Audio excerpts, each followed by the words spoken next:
Hello everyone, welcome to AY study. Friends, हम लोग जो पुलिस भर्ती जो एग्ज़ाम होने वाला है री एग्ज़ाम 2024 का 23 अगस्त से शुरू है एग्ज़ाम। तो पुलिस की जो पहले परीक्षा हो चुकी है, यानी कि जो PYQ है उसको हम लोग कंप्लीट कर रहे हैं। तो इसके पहले जो हम लोग 2019 की जो भर्ती परीक्षा हुई थी, जो एग्ज़ाम डेट था उसका 28 जनवरी 2019 को हुआ था पेपर। ठीक है, तो उसके जो हम लोग पहला और दूसरा शिफ्ट का जो क्वेश्चन था उसको हम लोग कंप्लीट कर लिए हैं। अभी जो हम लोग जो एग्ज़ाम डेट है 27/1/2019, इसका जो शिफ्ट 1 का जो पेपर था उसको कंप्लीट करेंगे। ठीक है, तो चलिए फ्रेंड्स, फिर हम लोग क्वेश्चन देखना शुरू करते हैं। इसमें कह रहा है कि भारत की पहली इंजन रहित speed train 18 integral coach factory द्वारा विकसित की गई थी। तो ये हो जाएगा, इसका आंसर सी हो जाएगा, चेन्नई। ठीक है, तो ट्रेन 18 का निर्माण चेन्नई इंटीग्रल कोच फैक्ट्री द्वारा विकसित किया गया है। यह भारत की पहली इंजन रहित ट्रेन है। ट्रेन 18 का प्रथम परीक्षण मुरादाबाद रामपुर सेक्शन पर किया गया। ट्रेन 18 की अधिकतम गति 180 किलोमीटर प्रति घंटा है। यह ट्रेन दिल्ली से वाराणसी के बीच चलती है और जो इसका नाम है ये 26 जनवरी 2019 को बदल करके वंदे भारत एक्सप्रेस रख दिया गया है। ठीक है, आगे देखते हैं नेक्स्ट क्वेश्चन। यहाँ पे जो दूसरा क्वेश्चन है ये करंट से रिलेटेड है, उस समय का जो करंट का क्वेश्चन था ये। ठीक है, तो इसको हम लोग रहने देते हैं। नेक्स्ट क्वेश्चन देखते हैं। इस टाइप का अगर कोई करंट इस समय बना होगा, करंट में कोई न्यूज होगी तो उसे आप देख सकते हैं। बाकी नेक्स्ट क्वेश्चन देखते हैं। सरदार वल्लभ भाई पटेल राष्ट्रीय पुलिस अकादमी के पास स्थित है। तो ये हैदराबाद के पास स्थित है। ठीक है, सरदार वल्लभ भाई पटेल राष्ट्रीय पुलिस अकादमी हैदराबाद आंध्र प्रदेश में स्थित है। यह भारत की प्रमुख पुलिस प्रशिक्षण संस्थान है। अगर इसका स्थापना हम लोग देखें तो 15 सितंबर 1948 में माउंट आबू यानी कि राजस्थान में केंद्रीय पुलिस प्रशिक्षण के रूप में की गई थी।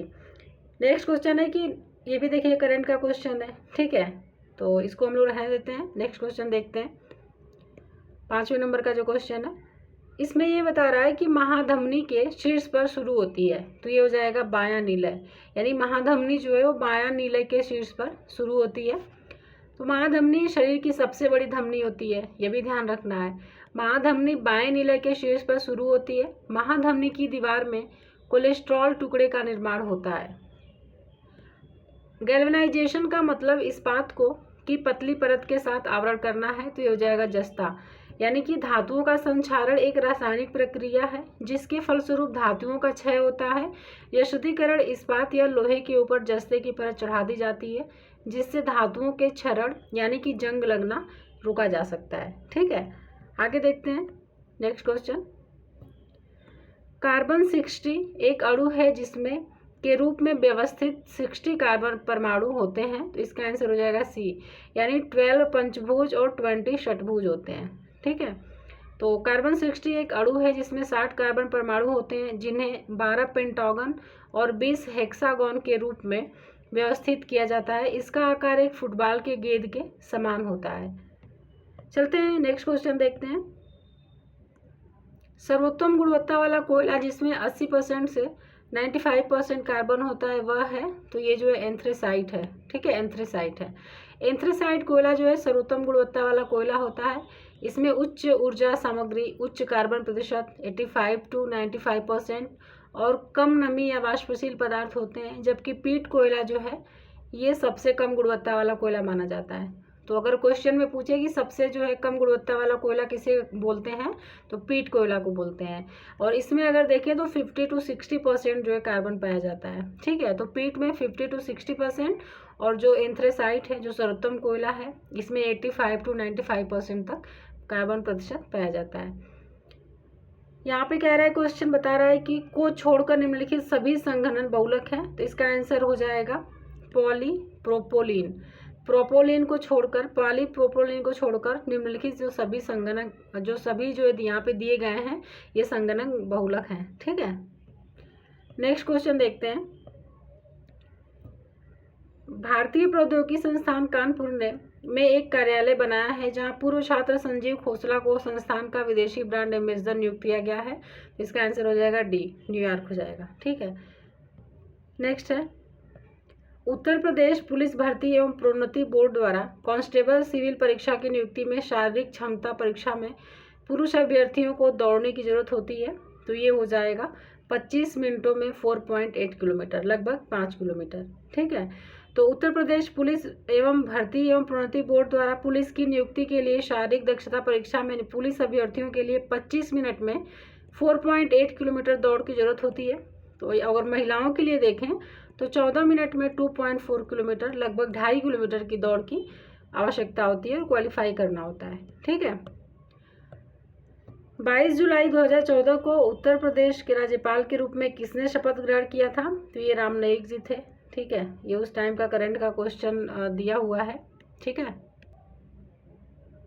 और अगर करंट में देखें इस समय जो है राज्यपाल कौन है उत्तर प्रदेश का, तो इस समय जो राज्यपाल हैं ये हैं श्रीमती आनंदीबेन पटेल। ठीक है, आनंदीबेन पटेल जो है इस समय यूपी की राज्यपाल हैं। ठीक है, चलिए अब नेक्स्ट क्वेश्चन देखते हैं। उत्तर प्रदेश के किस जिले को पीतल नगरी के नाम से भी जाना जाता है? तो इसका जो आंसर है ये हो जाएगा मुरादाबाद। यानी कि उत्तर प्रदेश में मुरादाबाद जिले को पीतल नगरी के नाम से जाना जाता है। यह जो जिला है ये रामगंगा नदी के तट पर स्थित है। तो ये भी ध्यान रखना है किस नदी के तट पर स्थित है, तो रामगंगा नदी के तट पर स्थित है। ठीक है, अब देखते हैं नेक्स्ट क्वेश्चन। वर्ष 1658 में यानी 1658 में बहादुरपुर के युद्ध में शाहजहां के दूसरे बेटे शाह शुजा को शाहजहां के पोते ने हराया था। तो उनका नाम बताना है, तो ये हो जाएगा सुलेमान शिको। ठीक है, सुलेमान शिको ने शाह शुजा को हराया था। ठीक है, आगे देखते हैं, इसका एक्सप्लेनेशन जो है उसको भी देख लेते हैं। तो जो यहाँ पे बहादुरपुर का जो युद्ध हुआ था, सबसे पहले देख लेते हैं ये कब हुआ था। तो 1658 में हुआ था। उत्तराधिकार का प्रथम युद्ध था। ठीक है, इस युद्ध में दारा शिकोह के लड़के सुलेमान शिकोह तथा अंबर यानी जयपुर के राजा जय सिंह ने 24 फरवरी 1658 को बहादुरपुर के युद्ध में शाहजहां के दूसरे बेटे शाह शुजा, जो कि बंगाल का गवर्नर था, इसको पराजित किया। ठीक है, नेक्स्ट क्वेश्चन है कि फिरोजाबाद में 200 वर्षों से भी अधिक समय से का उत्पादन किया जा रहा है? तो कांच की चूड़ियों का उत्पादन किया जा रहा है। ठीक है, इस शहर को अगर देखें तो सुहाग नगरी के नाम से भी जाना जाता है। तो कभी कभी ये भी पूछ सकता है कि सुहाग नगरी के नाम से किसे जाना जाता है? तो फिरोजाबाद है। किसे जाना जाता है? फिरोजाबाद को जाना जाता है। कौन सा जो है कथक घराना उस नृत्य शैली के आध्यात्मिक पहलुओं पर अधिक ध्यान देता है? तो लखनऊ। ठीक है, लखनऊ। कथक जो है उत्तर प्रदेश का शास्त्रीय नृत्य है। कहाँ का शास्त्रीय नृत्य है? तो उत्तर प्रदेश का। लखनऊ जो है कथक घराना नृत्य शैली के आध्यात्मिक पहलुओं पर विशेष ध्यान देता है। यहाँ पे नोट में एक बात की गई है कि पुलिस भर्ती बोर्ड द्वारा इस प्रश्न को निरस्त कर दिया गया है। ठीक है, आगे देखते हैं। हिंदू पौराणिक कथाओं के अनुसार महाकाव्य रामायण में भगवान श्री राम अयोध्या के शासक थे, जो कि राजधानी थी तो कौशल। ठीक है, हिंदू पौराणिक कथाओं के अनुसार भगवान श्री राम अयोध्या के शासक थे। अयोध्या जो है पहले कौशल जनपद की राजधानी थी। किसकी राजधानी थी? तो कौशल जनपद की। वर्तमान में प्राचीन मंदिरों में सीता रसोई तथा हनुमानगढ़ी मुख्य है। तो अयोध्या के बारे में ये जो बातें दी गई थी ये इंपॉर्टेंट है। किस भारतीय ने अर्थशास्त्र में नोबल मेमोरियल पुरस्कार जीता है? तो अमर्त्य सेन आंसर हो जाएगा। ठीक है, नोबेल पुरस्कार नोबेल फेडरेशन के द्वारा स्वीडन के वैज्ञानिक अल्फ्रेड नोबेल की याद में दिया जाता है, जो शांति, भौतिक, चिकित्सा विज्ञान, अर्थशास्त्र, रसायन और साहित्य के क्षेत्र में दिया जाता है। अमर्त्य सेन को 1998 ईस्वी में नोबेल पुरस्कार से पुरस्कृत किया गया। यह प्रथम भारतीय अर्थशास्त्री थे जिन्हें अर्थशास्त्र के क्षेत्र में ये पुरस्कार मिला था। तो अभी तो यहाँ नाम पूछा है, हो सकता है ईयर पूछ दे कि किस ईयर में दिया गया था, किस वर्ष में दिया गया था। तो 1998 में दिया गया था। ठीक है, नेक्स्ट क्वेश्चन है, भारतीय मुक्केबाज MC मैरी कॉम द्वारा लिखित आत्मकथा का शीर्षक क्या है? तो ये हो जाएगा अनब्रेकेबल। ठीक है, इसका आंसर बी हो जाएगा। देखते हैं यहाँ पे, तो MC मैरी कॉम द्वारा लिखित आत्मकथा का जो शीर्षक है अनब्रेकेबल है। और यहाँ पे और देख लेते हैं, प्लेइंग टू विन जो है Alan G Lofley, Ronner Martin, no holding back Michael Holding, imperfect जो है संजय मांजरेकर की आत्मकथा है। ठीक है, नेक्स्ट क्वेश्चन है कि 65वीं राष्ट्रीय फिल्म पुरस्कारों में किस फिल्म ने सर्वश्रेष्ठ लोकप्रिय फिल्म पुरस्कार जीता? तो बाहुबली, ये उस टाइम पे दिया गया था पुरस्कार। ठीक है, तो आगे देखते हैं नेक्स्ट क्वेश्चन। अर्थशास्त्र विज्ञान के लिए 2018 का नोबेल पुरस्कार विलियम डी नॉर्डहॉस और पॉल एम रोवर को दिया गया था। तो ये कहाँ के निवासी थे? तो संयुक्त राज्य अमेरिका के निवासी थे। और देखिए ये करंट का क्वेश्चन था उस टाइम का, ठीक है। तो ये जो है अभी कोई इसका रिलेवेंट नहीं है। आगे देखते हैं। निजी और संवेदनशील जानकारी जैसे कि क्रेडिट कार्ड नंबर, व्यक्तिगत पहचान और खाता, उपयोगीकर्ता नाम और पासवर्ड प्राप्त करने का धोखाधड़ी वाला कार्य है, तो फिशिंग बोलते हैं इसे, ठीक है।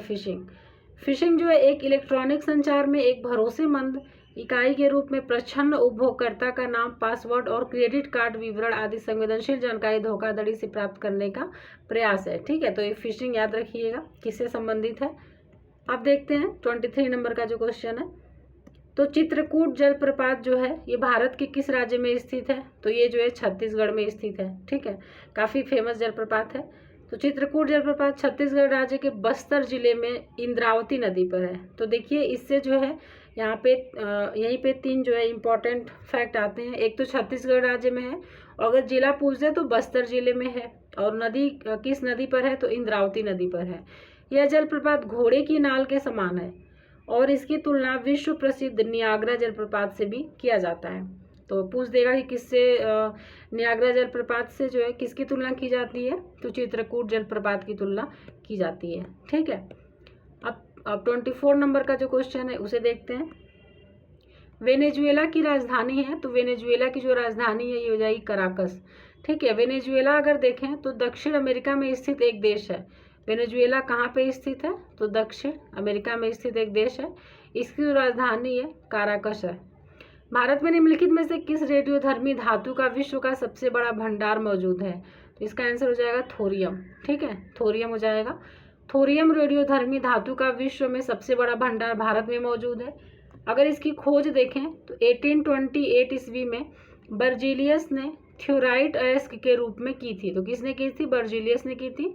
इसके अनेक अयस्क ज्ञात हैं, परंतु जो मोनोजाइट है इसका सबसे महत्वपूर्ण स्रोत है।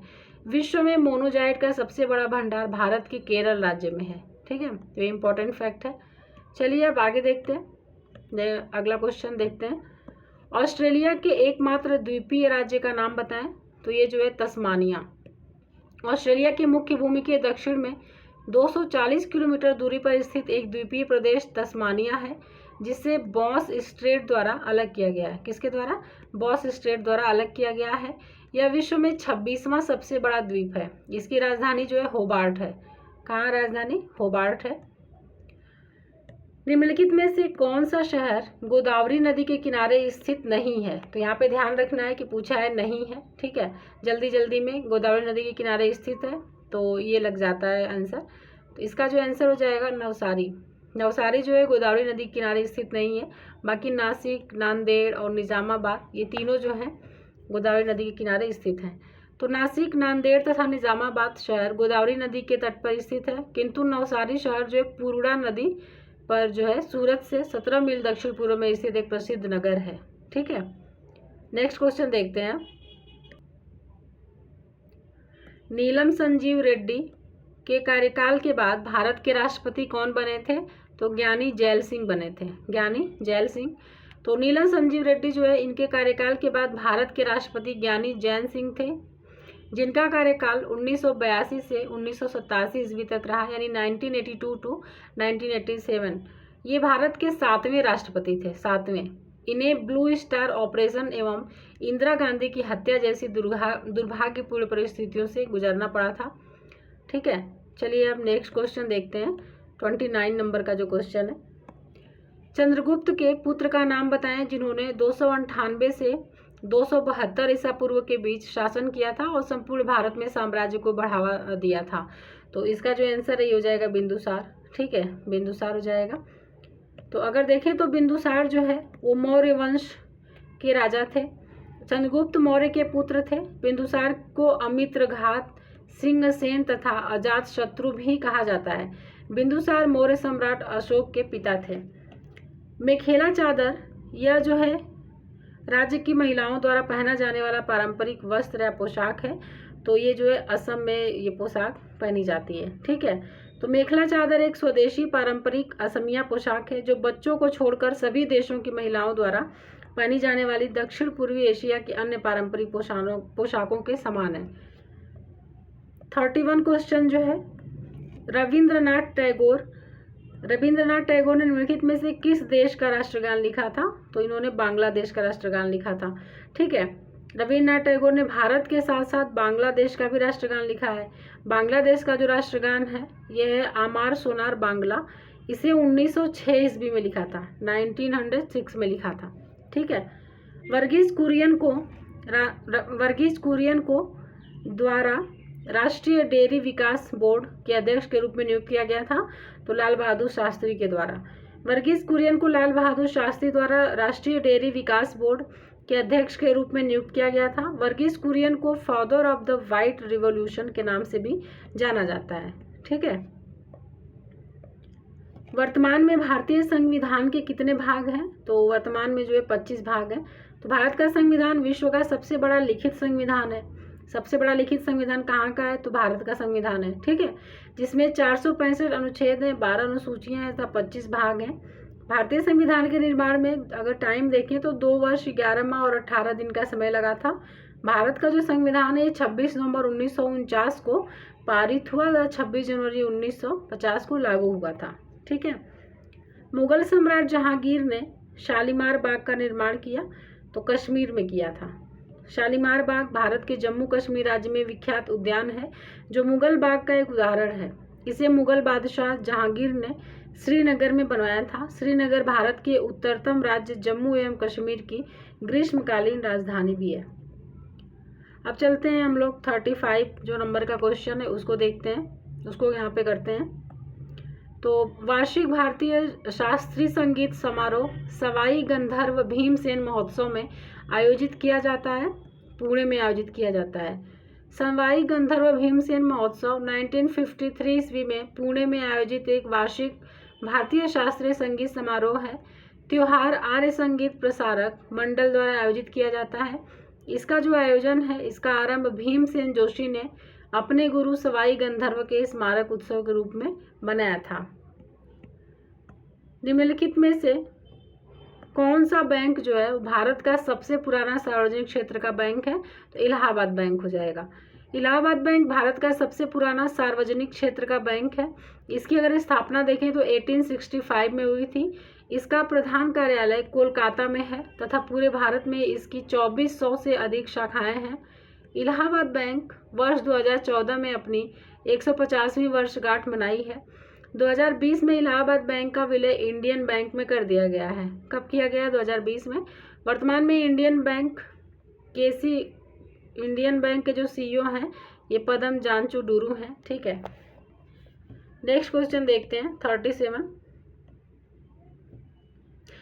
अभी जो इलाहाबाद के जो बैंक, ये जो इंडियन बैंक के जो सीईओ हैं उसका करंट में जो है कौन सीईओ हैं उसको आप लोग देख लीजिएगा एक बार। ठीक है, वैदिक सभ्यता नदी के तट पर विकसित हुई, तो सरस्वती नदी के तट पर विकसित हुई। वैदिक सभ्यता सरस्वती नदी के किनारे विकसित हुई। वैदिक सभ्यता के दौरान ही वेदों की रचना हुई। भारतीय विद्वान तो इस सभ्यता को अनादि परंपरा की सभ्यता मानते हैं। अधिकतर विद्वान वैदिक सभ्यता का काल 1500 BC से लेकर 500 BC के मध्य मानते हैं। इस काल में हिंदू धर्म की नींव पड़ी थी। वेदांग सूत्रों की रचना मंत्र, ब्राह्मण ग्रंथ और उपनिषद इन वैदिक ग्रंथों को व्यवस्थित करने में हुआ है। अब लास्ट क्वेश्चन देखते हैं। ठीक है, जुलाई 1944 में संयुक्त राष्ट्र ब्रेटन वुड्स सम्मेलन में किस अंतर्राष्ट्रीय संगठन की कल्पना की गई थी? तो अंतर्राष्ट्रीय मुद्रा कोष की कल्पना की गई थी। तो जुलाई 1944 में संयुक्त राष्ट्र के ब्रिटेन सम्मेलन में अंतर्राष्ट्रीय मुद्रा कोष संगठन यानी कि IMF की कल्पना की गई थी। यह एक अंतर्राष्ट्रीय संस्था है जो अपने सदस्य देशों की वैश्विक आर्थिक स्थिति पर नज़र रखने का काम करती है। अगर इसका मुख्यालय देखें तो वाशिंगटन DC जो कि संयुक्त राज्य अमेरिका में स्थित है। इस संगठन के जो प्रबंध निदेशक हैं क्रिस्टीना जॉर्जिया, ये यहाँ पे हैं। ठीक है, तो फ्रेंड्स ये जो है 38 क्वेश्चन हो गया है। चलिए अब हम लोग मिलते हैं जो सेकेंड शिफ्ट का जो पेपर हुआ था उसके साथ फिर नेक्स्ट वीडियो में। ठीक है, तो फ्रेंड्स चलिए अच्छे से पढ़ते रहिए, क्योंकि अब ज़्यादा टाइम नहीं बचा है। जितना ज़्यादा हो सके क्वेश्चन जो है आप लोग करते रहिए, रिवीजन करते रहिए, और PYQ तो ज़रूर देख के जाइए, ठीक है। काफ़ी हेल्प मिलती है इससे। तो चलिए फिर मिलते हैं नेक्स्ट वीडियो में। वीडियो देखने के लिए धन्यवाद।